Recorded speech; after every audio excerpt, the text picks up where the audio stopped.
welcome from the studios of WSWA TV, right here in the heart of the 72nd Annual Wine and Spirits Wholesalers of America Convention and Exposition. I'm Xania Woodman, Senior Editor of Vegas 7 Magazine in Las Vegas, Nevada, but I'm here today in Orlando with Craig Wolf, President and CEO of WSWA. Hello, Craig. Hi, how are you doing? Wonderful, thank you.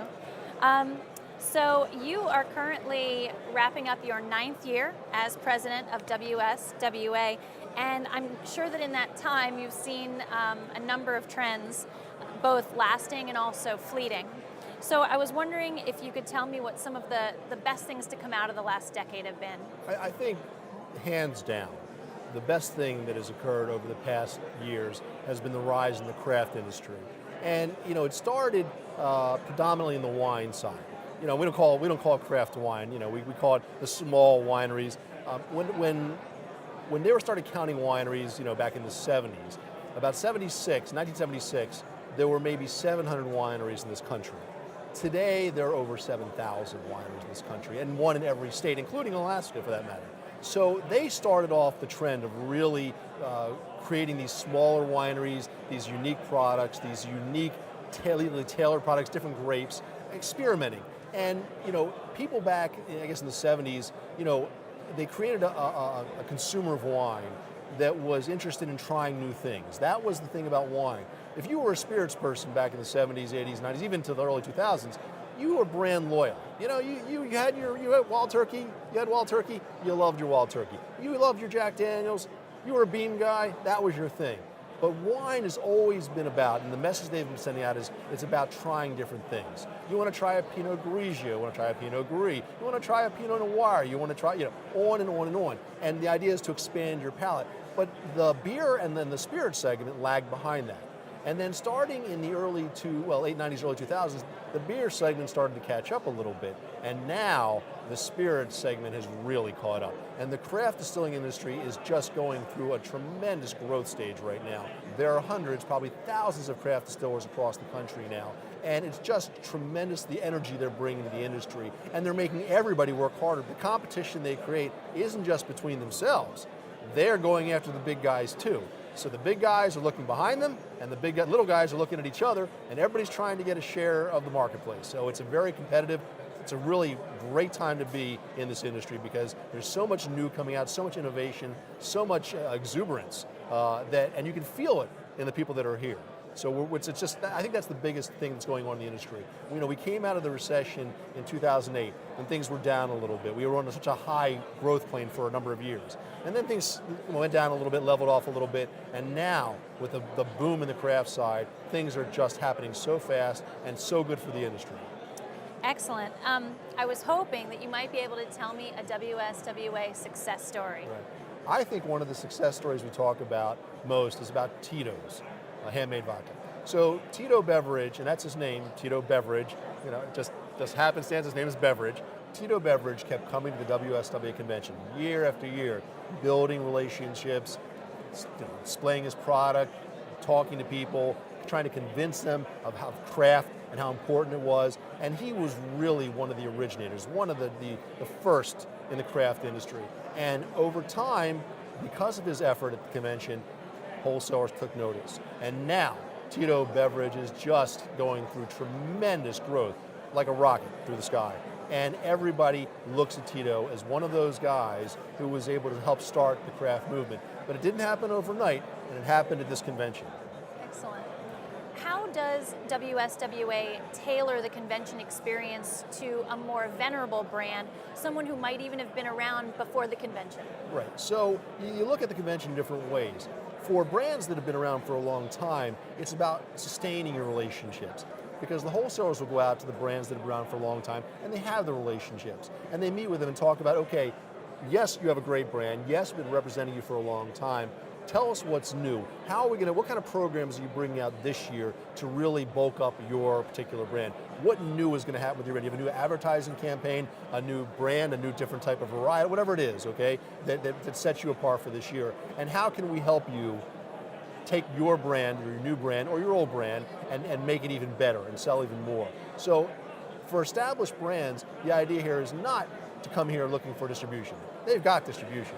The idea here is to maintain solid relationships because our industry is about relationships. The idea is to network, to make new friends, to build those relationships, and then to sustain them over time. So that's what it offers for the more developed brands. And on the flip side, for a fledgling enterprise, what advice would you have for a brand that wants to catch the eye of a potential distributor? So it's very hard, and it's hard because of how much innovation is going on out there. There are so many vodkas and so many tequilas and so many rums and so on and so forth that you've got to come prepared. And what I mean by prepared is you have to put the work in. Some people, they come into the industry and they think all I've got to do is put my vodka on a table and that's it, and I'm going to get distribution in 50 states and boom, I'm a success overnight. No, it takes hard work. And the hard work has to begin before you even get here. You need to come in with a package that is distinct, something that sets your brand apart. If you have a garden variety vodka, not going to do it, okay? You've got to say why your vodka is different. Is it the labeling? Is it the ingredients? Is it the taste? What is it that sets your vodka apart so that the consumer sees it and says, this is different. This is something interesting. This is something I haven't seen before, right? So that's important. How do you distinguish your particular product? Then second of all, how are you going to market your product? Do you have an idea of what you should do? Are you going to use social media, traditional media? How do you want the wholesaler to help you in that regard? Wholesalers certainly have their own ideas in these things, but they want to see that the suppliers that come to them understand the business and understand what it takes to be successful. And they don't want to have somebody come in and say, what can you do for me? The question is, how can we work together to make our brand successful? So they have to come in, and then from the convention itself, you look around, you see the convention, and when you walk through the convention halls, what's interesting is you see a lot of people at their booths, right? And some people sitting behind their booths on their iPhones, right, or their droids, and they're sitting there typing away and whatever, pecking away at their iPhones, and they're doing business, and they're not in the moment. Okay, as Coach Krzyzewski this morning said at the general business session, you got to be in the moment. You got to feel it. You got to know what's going on. Other people, if you look around, they're out in front. They're looking at the badges. They're looking for that maroon wholesaler badge. And when they see it, they're going to grab you. They're going to try to get your attention, and they're going to start building those relationships. So you have to have a certain personality. It's got to be a sales personality that says, I'm here to do business. I'm serious about my product. I understand the industry, and I'm going to work hard at it, and I'm going to be aggressive about getting your attention. Now, where do the non-alcoholic beverages, the waters, the energy drinks, the mixers, where do they fit into the big picture of WSWA? I would say this, our members don't just sell alcoholic beverages. We sell energy drinks, we sell water, we sell all different non-alcoholic beverage products. So our members are looking to see how they can be complementary to their portfolios. What value do they bring? So that if they can use them, for instance, if you're in the non-alcohol beverage world and you think that your product would be particularly good to be paired with an alcoholic beverage, okay, then the wholesaler is going to say, okay, tell me what it is you want to do and how you want to achieve it. And basically you're along for the ride. So if you have a good product that you're pairing with and you've got a good recipe, a good design, then you can also take the ride with some of the other products that are here. And finally, so where do you see WSWA going in the next 10 years and what challenges might be facing it? So we see a lot of challenges from a legislative standpoint, from a litigation standpoint, from a regulatory standpoint. One of the challenges we think we're going to be facing is the legalization of marijuana. It's been legalized in 4 jurisdictions now. Medical marijuana is legal in a number of other states. And on the 2016 ballot, we're going to see about 10 other states consider legalization of marijuana. Now, we're neutral on the issue of marijuana legalization. We're not for it, we're not against it. But we do think that if you're going to legalize marijuana, you need to carefully consider how you're legalizing it. And we think that it's absolutely essential that if you legalize marijuana, it needs to be properly regulated, properly taxed, and held accountable, just like alcohol is. So we're going to make sure, and we're already beginning to make sure, that legislators and policymakers understand the implications of how you regulate and how you legislate dealing with a socially sensitive product. And we tell them, look, if you have concerns about marijuana legalization and the effects it's going to have on society, and you're looking for a way to regulate it, look at the 3-tier system of beverage alcohol for how to do it right. Because in our system, the 3-tier system of beverage alcohol has done a great job. We're very socially responsible. Our members are members of their community. They're licensed, they're regulated, they're taxed, and so should marijuana be if it's going to be legalized. They should not get a free pass. it's a socially sensitive product. And if you have a socially sensitive product, you cannot just legalize it and say, we're done. You have to regulate it. You have to make sure it's taxed properly and it's accountable to the communities in which it's sold.